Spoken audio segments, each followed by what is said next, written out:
Selamat datang di Minangkabau, sebuah ranah di bagian barat Sumatera.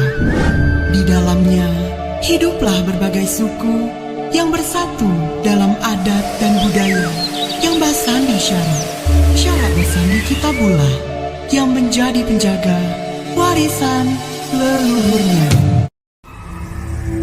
Nan setuju abandanyo dalam lanang sakambuipi, nang mudonyo lanang sakambuipi, nang mudonyo ramwa bana ti di dalam lanan di galama nikang juo lanan di galama nikang juo bajelo jelo malah